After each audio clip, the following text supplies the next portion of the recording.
ఈ కూటమిది నాది కానీ పవన్ కళ్యాణ్ గారు కానీ మీరు మమ్మల్ని చూస్తున్నారు. మేము ఏ విధంగా పనిచేస్తున్నామంటే ఈ రాష్ట్రానికి మంచి జరగాలి, మమ్మల్ని నమ్ముకున్న ఈ జాతి పైకి రావాలని ఏకైక లక్ష్యంతో పనిచేస్తున్నాం. ఇది సాధ్యం చేస్తాం. ఇంకెవరన్నా ఉంటే డౌట్లు ఉంటే మీరు రండి నాకు చెప్పడానికి. చెప్పు, ఇట్లా నువ్వు రా, ఎగిరి పడుతున్నారమ్మా. ఇంకెవరన్నా ఉంటే మాట్లాడండి. గ్రామ సభలో మీకు కావాల్సిన పనులు చెప్పండి, లేకుంటే మీ ఆలోచనలు చెప్పండి, గ్రామాన్ని ఎట్లా బాగు చేస్తాం చెప్పండి. మేధావులు ఎక్కడో ఉండరు, మనలోనే ఉన్నారు మేధావులు.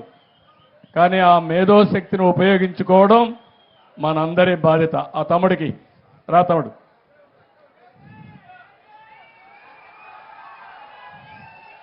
ఏం తమ్ముడు రా, మైక్ తీసుకో, మైక్. వానపల్లి అందరికీ కూడా నమస్కారం అండి. అలాగే గవర్నర్ ముఖ్యమంత్రి గారు, అలాగే మన ప్రెసిడెంట్ అయిన పల్లి భీమారావు గారు, ఎమ్మెల్యే అయిన సత్యానందరావు గారు, వైస్ ప్రెసిడెంట్ అయిన మన వీరేష్ గారు, అందరికీ కూడా నమస్కారం అండి. మన ఊరికి ముఖ్యంగా కావాల్సింది ఆడబిడ్డలందరికీ కూడా ఒక పని చేయడానికి ఒక ఫ్యాక్టరీ కావాలి సార్. ఎందుకంటే ఇక్కడి నుంచి కండవిల్లి వెళ్తున్నారు సార్. ఒక 4-5 గంటల జర్నీ చేయాలి సార్. 8 గంటల నుంచునే పని చేస్తారండి కండవిల్లి ఫ్యాక్టరీలో సార్, దూది ఫ్యాక్టరీ సార్. దానివల్ల ఇక్కడ ఆడవాళ్ళందరికీ కూడా వద్దు, ఆ పని చేయొద్దు, ఆ పని చేయొద్దు. నిలబడు, ఈ పక్క వచ్చి నిలబడు, ఈ పక్కన ఉండే చెప్పని ఆయన చెప్పని సార్. చెప్తాం. ఆడవాళ్ళందరికీ కూడా సార్ ఊపిరితిత్తులో చాలా కంప్లైంట్ సార్. వీళ్ళ చెప్పడం లేదు కానీ ముసలి వాళ్ళ దగ్గర నుంచి ఇక్కడ ఉన్న అమ్మాయిలు 10th క్లాస్ చదివిన సరైన ఉద్యోగాలు లేవు సార్. ఉద్యోగాలు లేక కండవిల్లి ఫ్యాక్టరీలో నానా ఇబ్బందులు పడుతున్నారు సార్. మా ఊరు వాడవాళ్ళు కానీ కొత్తపేట, వానపల్లి గ్రామ పంచాయతీలో ఉన్న వాళ్ళందరూ కూడా నరకం అనిపిస్తున్నారు సార్. ఇక్కడ నుంచి 3 షిఫ్ట్లు సార్.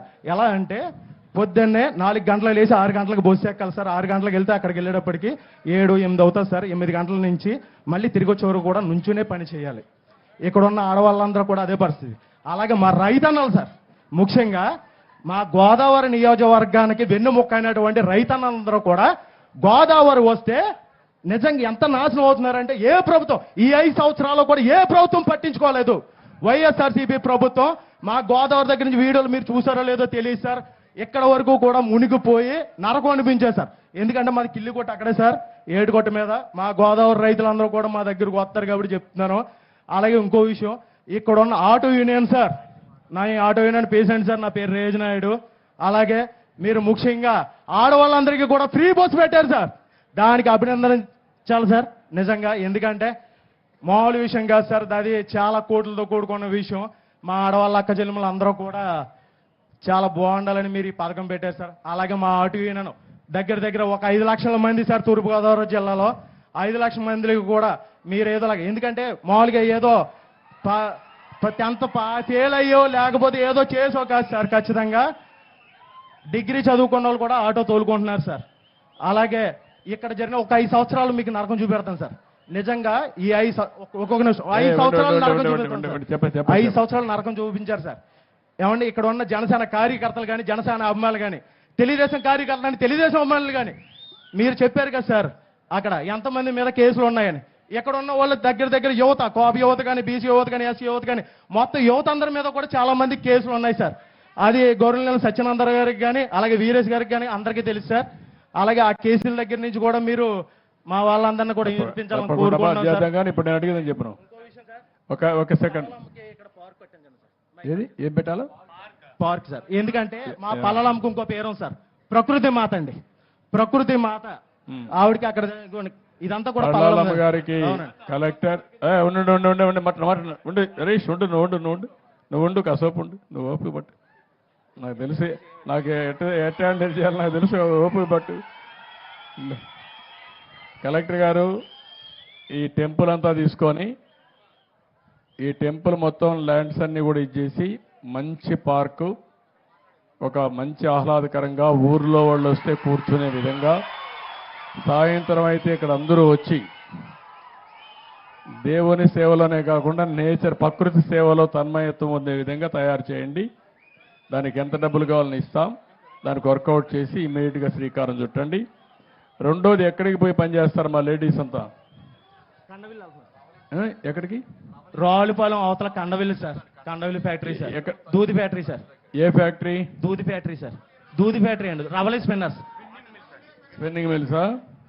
చాలా ఇబ్బంది పడుతుంది సార్. చాలా మందికి ఊపిరితిత్తులు కంప్లైంట్ ఉంది సార్. అలాగే వచ్చి కూర్చున్నారే కానీ అందరికీ దగ్గు ఆయాసం చాలా ఉంది సార్.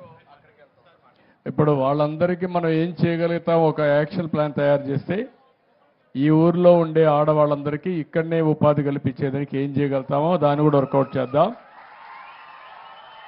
అది కూడా చేసి ఇది ముందుకు తీసుకెళ్దాం. రెండోది ఆర్టీసీ డ్రైవర్లు కూడా ఆదుకుంటాం తమ్ముడు. మా ఆడబిడ్డలకి, ఆర్టీసీ కాదు ఆటో డ్రైవర్లను ఆదుకుంటాం. ఆడబిడ్డలకి ఉచిత బస్సు సౌకర్యం ఇచ్చినప్పుడు ఏదైతే ఆటో డ్రైవర్లు ఉన్నారో మీరు కూడా చదువుకుని ఉన్నారు, మొన్న మీరు కూడా మాకే ఓట్లు వేశారు, మిమ్మల్ని కూడా ఎట్లా ఆదుకోవాలని ఆదుకోవడం కోసం ప్రయత్నం చేస్తున్నా. తప్పకుండా మీకు న్యాయం చేస్తానని హామీ ఇస్తున్నా. ఒక ఆటో ఏం చదువుకున్నానమ్మా? ఏం చదువుకున్నావు?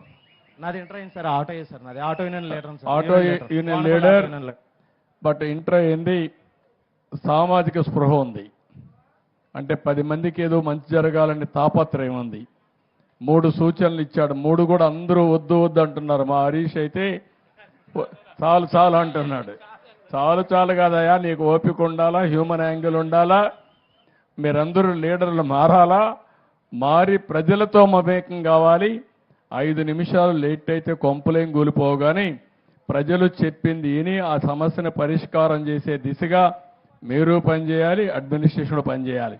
మీరే కాకుండా నీ ఆటో ఏంటి తమ్ముడు? ఇప్పుడు నీ ఆటో డీజిల్ ఆటోనా లేకపోతే పెట్రోలా? Diesel auto sir. ఇప్పుడు ఏ రోడ్లు? అన్ని మంచి రోడ్లేనవి? లేదు సార్, ఎక్కడికక్కడ గొతుకులు, మీకు తెలియదేమో సార్. మా అన్ని సత్యనందరగా అడగండి సార్.